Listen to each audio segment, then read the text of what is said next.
Hello students, good morning. Hindi score with B R channel पर आपका स्वागत है। आज मैं आपके लिए लेकर आई हूँ मियां नसीरुद्दीन पाठ का सारांश। तो चलिए देखते हैं। प्रस्तुत पाठ मियां नसीरुद्दीन हम हस्मत नामक संग्रह से लिया गया है। तो कौन से संग्रह से लिया गया है? हम हस्मत नामक संग्रह से लिया गया है। मोस्ट इम्पोर्टेंट क्वेश्चन बनता है। जिनकी लेखिका कृष्णा सोबती हैं। इसमें खानदानी नानबाई मियां नसीरुद्दीन के व्यक्तित्व, रुचियों और स्वभाव के बारे में बताया गया है। तो इसमें कृष्णा सोबती ने किसका वर्णन किया गया है कि खानदानी नानबाई है जो रोटियां बनाने का काम करता है। मियां नसीरुद्दीन के व्यक्तित्व और उसके स्वभाव के बारे में बताया गया है। इसमें बताया गया है कि किस तरह मियां नसीरुद्दीन को 56 तरह की रोटी पकाने की कला में महारत हासिल थी। तो वह मियां नसीरुद्दीन कितने प्रकार की रोटियां पकाता था? 56 प्रकार की महारत हासिल थी। वो अपने पेशे को कला का दर्जा देते थे। एक दोपहर जब लेखिका घूमती हुई जामा मस्जिद के निकट मोहल्ले में एक अंधेरी दुकान के पास आती हैं तो पता चलता है कि वह दुकान खानदानी नानबाई मियां नसीरुद्दीन की दुकान है। उन्हें यह भी मालूम हुआ कि मियां 56 किस्म की रोटियां बनाने के लिए मशहूर हैं। मशहूर यानी प्रसिद्ध हैं। आगे लेखिका बताती है कि जैसे वे अंदर झांक कर देखती है, उस दुकान में झांक कर देखती है तो पाते हैं कि मियां नसीरुद्दीन चारपाई पर बैठकर बीड़ी के मज़े ले रहे हैं और उनके चेहरे से एक मंझे हुए कारीगर के तेवर साफ नज़र आ रहे थे। नेक्स्ट है, आरंभ में तो मियां उन्हें ग्राहक समझ लेते हैं। जो लेखिका जाती हैं तो उन्हें ग्राहक समझते हैं, पर उनके सवाल पूछने पर उन्हें ज्ञात हो जाता है कि वो पत्रकार हैं। मियां साहब उनके सवालों का जवाब देने को तैयार हो जाते हैं।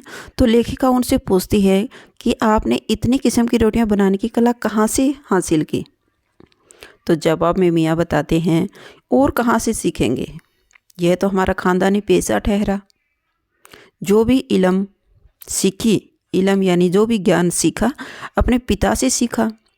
ये सारे हमारे बाप दादाओं का हुनर है।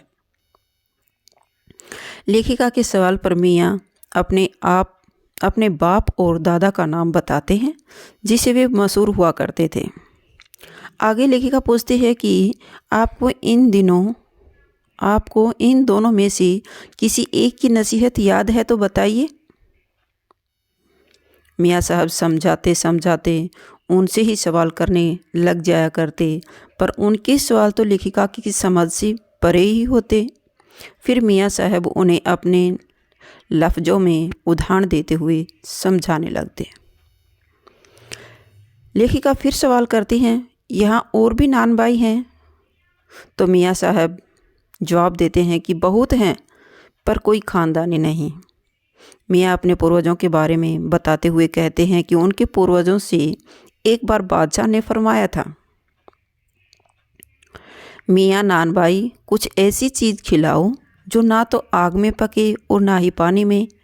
लेखिका उत्सुक होकर पूछती है, क्या बनी उनसे ऐसी चीज़? मियां बोलते हैं, क्यों ना बनती साहिब, बनी भी, और साहब सलामत ने खूब खाई और खूब सराही भी। सराही यानी उसकी प्रशंसा भी खूब की। लेखिका उनसे पूछती हैं कि किस बादशाह के यहाँ आपके पूर्वज काम करते थे? तो मियां गोलमोल जवाब दे देते हैं।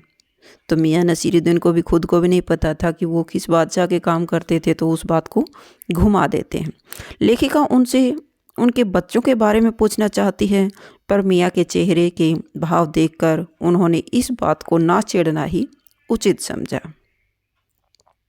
बातों बातों में यह मालूम हुआ कि मियां अपने शागिर्दों का बहुत सम्मान करते थे। शागिर्द यानी शिष्यों का, और उन्हें समय पर वेतन भी दिया करते थे। नेक्स्ट है, मियां को अब इन मजमून में अब कोई दिलचस्पी बाकी ना रही। जब लेखिका पूछती है कि ज़्यादातर इस भट्टे में कौन सी रोटी बनती है, तो मियां पीछा छुड़ाने को बोले, बाकर खाने, सिरमाल, ताफलान, बेशनी, खमीरी, रुमाली, गाव, दीदा, गाजेबान, तुनकी, आगे मियाँ कहते हैं कि अब वे कदरदान नहीं रहे जो पकाने खाने की कदर किया करते थे। लेखिका मियाँ नसीरुद्दीन के रोटी बनाने की कला और अपने पेशे के प्रति समर्पण देखकर बहुत प्रभावित हुई। तो इसी चैप्टर से संबंधित कुछ शब्दार्थ हैं, चलिए वो भी देख लेते हैं, क्योंकि परीक्षा में शब्दार्थ भी काफ़ी बार पूछ लिए जाते हैं। हजारों हजार यानी अनगिनत, मसीहा देवदूत, धूम धड़के, भीड़, नानबाई रोटी बनाने वाला या पकाने वाला, लुत्फ़ आनंद उठाना, अंदाज ढंग, आड़े तिरछे, निहायत बिल्कुल, शांति आटा गूंथते हुए, काइयाँ चालाकी से, पेशानी माथा या मस्तक, तेवर मुद्रा, पंच हजारी 5000 सैनिकों का अधिकारी, अखबार नवीस पत्रकार, खुराफात शरारत, निठल्ला खाली, इलम ज्ञान हासिल प्राप्त, कैंचे पुतली, तरेर कर घूर कर,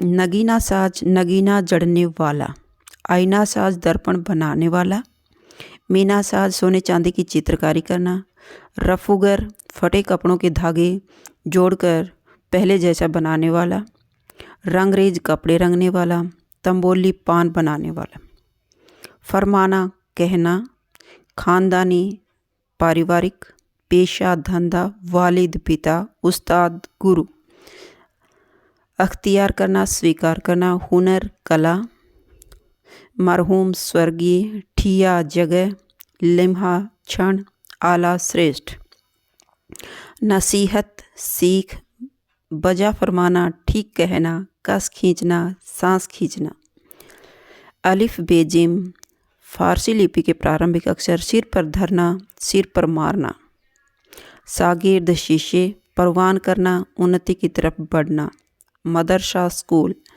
कच्ची पहली कक्षा से पहले की पढ़ाई यानी नर्सरी, जमात श्रेणी, दागना प्रश्न करना, मंजे कुशल तरीके से, जिक्र वर्णन, बहुतेरे बहुत अधिक, बेशब्री अधीरता, रूखाई एरुचि से गढ़ी रची, कर्तव्य कार्य, लौंडिया लड़की, रुमाली रुमाल की तरह बड़ी और पतली रोटी, जहमत उठाना कष्ट उठाना, कूच करना मृत्यु होना, मोहलत समय सीमा, मजमून विषय, शाही बावर्ची खाना, राजकीय भोजनालय, बेरुखी उपेक्षा से, बाल की खाल उतारना अधिक बारीकी में जाना, खिसियानी हंसी शर्म से हंसना, खिल्ली उड़ाना मजाक उड़ाना, रुक्का भेजना संदेश भेजना, बिटर बिटर एक एक,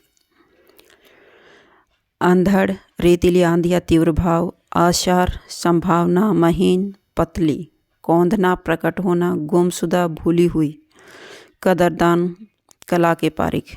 तो ये तुम्हारे इस चैप्टर से संबंधित मियाँ नसीरुद्दीन से संबंधित कुछ शब्दार्थ थे मोस्ट इम्पोर्टेंट।